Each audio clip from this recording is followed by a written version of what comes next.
How did the Mauryan Empire decline? This is what we are going to talk about in today's video. Mauryan rule was the first experiment in imperial government in India. Chandragupta Maurya, Bindusar, and Ashoka were successful in establishing the imperial authority of the Mauryas over a large number of janpads or kingdoms, and they were able to introduce a new concept in the governance of a large territory. However, the imperial authority of the Mauryas began to weaken with the death of Ashoka in 232 BCE and finally collapsed in about 180 BCE. So, what brought about the disintegration of the Mauryan Empire is a very complicated question and it cannot be explained by any single factor. There are more than one factors which led to the disintegration of the Mauryan Empire. We will broadly focus upon four important issues: weak successors of Ashoka, political factors, Ashoka's responsibility for decline, and economic problems. We will see how each of these factors contributed to the final decline and disintegration of the Mauryan Empire. So let us begin with the first reason: weak successors of Ashoka. Ashoka died in 232 BCE, and it is suggested that after the death of Ashoka, the empire was divided among his surviving sons, and some of the names of Ashoka's successors that we find in different texts are Kunal, Dashrath, Samprati, etc. And of course, Brihadrath was the last one. However, it is difficult to ascertain their exact period, but it does appear that after Ashoka, the empire got fragmented and that there was quick succession of rulers. The quick succession of rulers weakened the imperial control over administration. The early three kings, Chandragupta Maurya, Bindusar, and Ashoka, had organized the administration in such a way that it needed strict supervision. But the quick succession of kings made this difficult as none of the rulers could actually settle down and be in control of things. Linked to this is the fact that dynastic empires depend much on the ability of its rulers. But the successors of Ashoka failed in this respect. Each one of them ruled only for a short period of time and therefore could not formulate either new policies of governance or maintain the old ones. Also, Ashoka's successors politically weakened the empire and therefore lost administrative, economic, and military control over it. And the partition of the empire is in itself enough to show that the process of disintegration had begun immediately after the death of Ashoka. Another area in which we found the explanations for the decline of the Mauryan Empire is the political factors responsible for it. First of all, the disorder that emerged in the administrative machinery after the death of Ashoka is regarded as one of the important factors for the disintegration of the empire. The immediate problem for Ashoka's successors was whether to continue his policy of Dhamma and its predominance in the government. Ashoka had the vision of accepting the importance of Dhamma in all its dimensions, but it is not clear whether his successors attached the same kind of importance to Dhamma as Ashoka himself had done. Secondly, it has been suggested by some historians that the Dhamma Mahamatas had become very powerful and oppressive during the latter half of Ashoka's reign. Though there is no doubt that Ashoka was in firm control of the administration, this cannot be said of the same cannot be said of the later kings.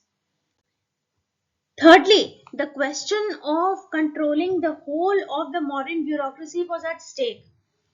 The once the king became weak, the whole administration naturally weakened. And once the center became weak, the provinces too started breaking away. So the social basis of the Mauryan bureaucracy was under stress and strain, which resulted in an inefficient administration unable to maintain social order in general. The provincial governments under the later Mauryas increasingly began to question the center's authority. Another argument is that whereas the first three Mauryas, Chandragupta Maurya, Bindusar, and Ashoka, they under them the extremely complex system of spies had worked efficiently. But this system of spies under the later Mauryas collapsed. There was no means through which the kings could gauge the public opinion in the empire or check on the corruption which had inevitably set in once weak rulers were in power at the center. Some scholars have also suggested a conscious loosening of military control on behalf of the Mauryan kings as a major political reason for their decline.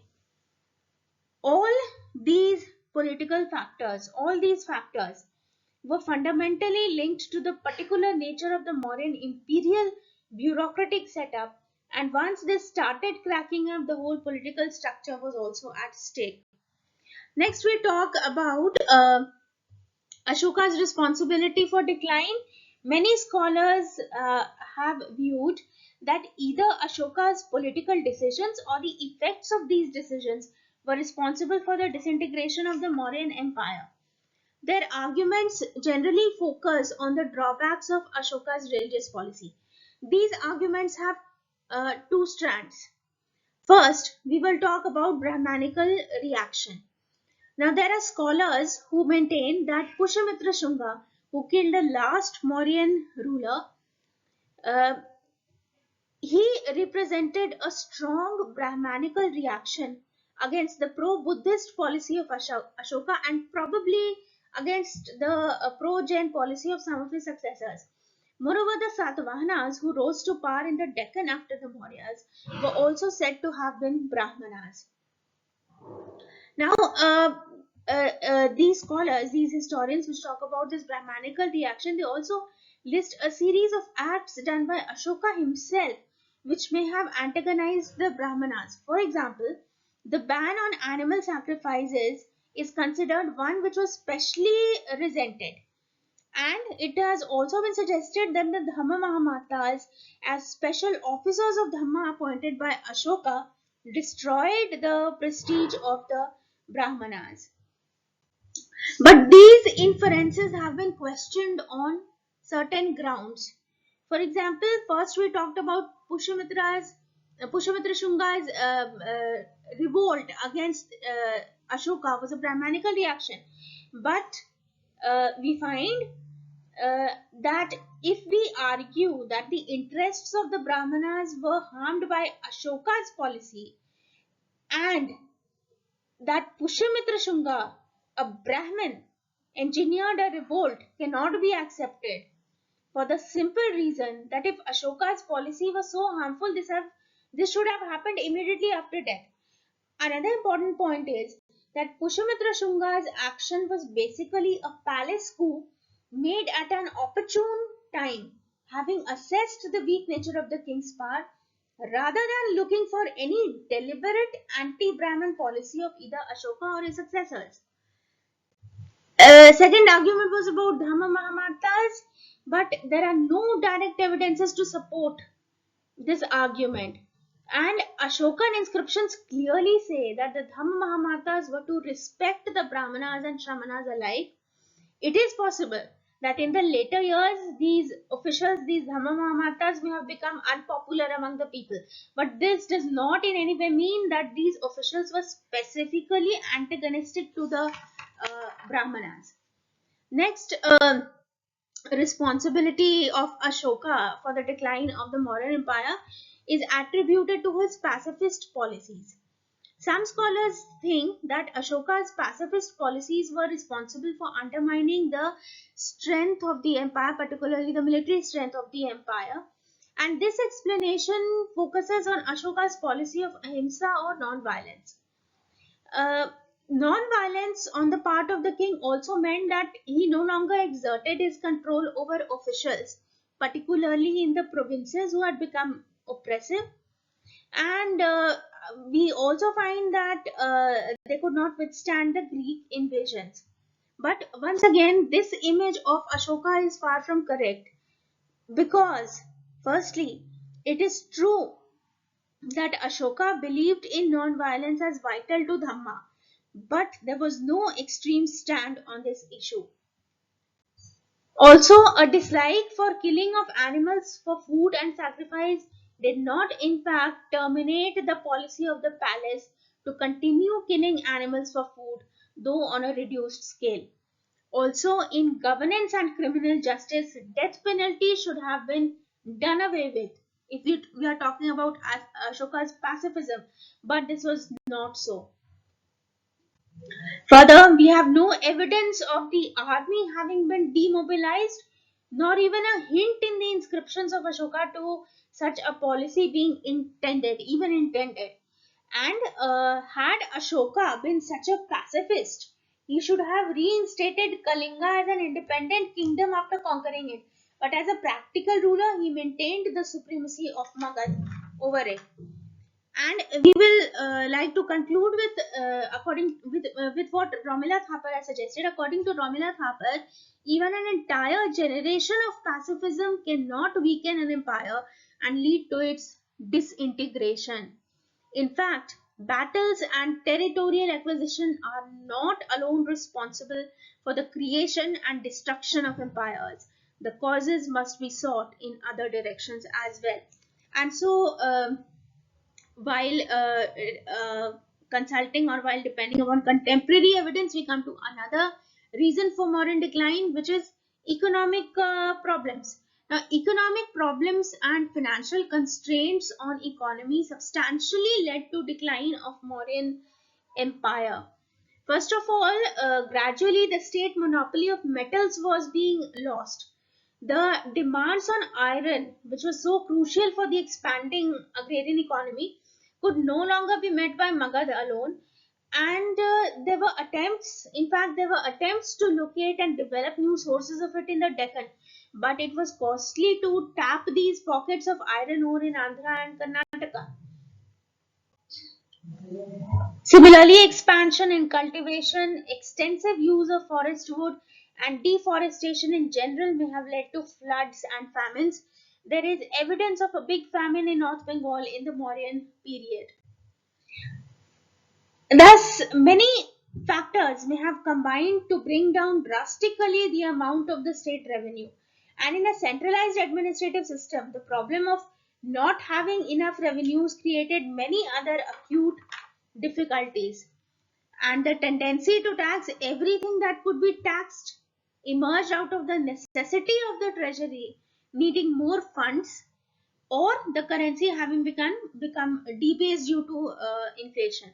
So the decreasing silver content of the punchmarked coins attributed to the later Maurya rulers indicates that debasement had actually taken place to meet the demands of a depleted treasury. The burden of expenditure had also increased, and this can be seen in the large amounts of money spent under Ashoka for public works. Also, his stewards and those of his officials meant using up the surplus wherever it was available. So, broadly, these were the reasons for the decline of the Mauryan Empire. To conclude, we can say that the successors of Ashoka failed to maintain the integrity of the empire which they inherited from Ashoka. The partition of the empire after Ashoka and quick succession of rulers no doubt weakened the basis of the empire. But more important is the fact that the inherent contradictions in the Mauryan imperial setup accentuated the crisis.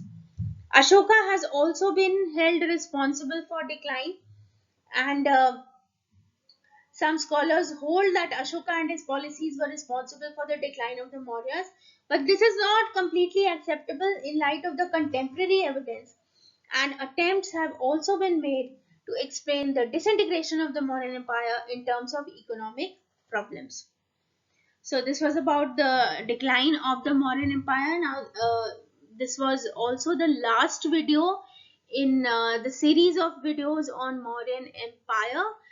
You can check the playlist and look out for all the videos which I have uploaded on the Mauryan Empire.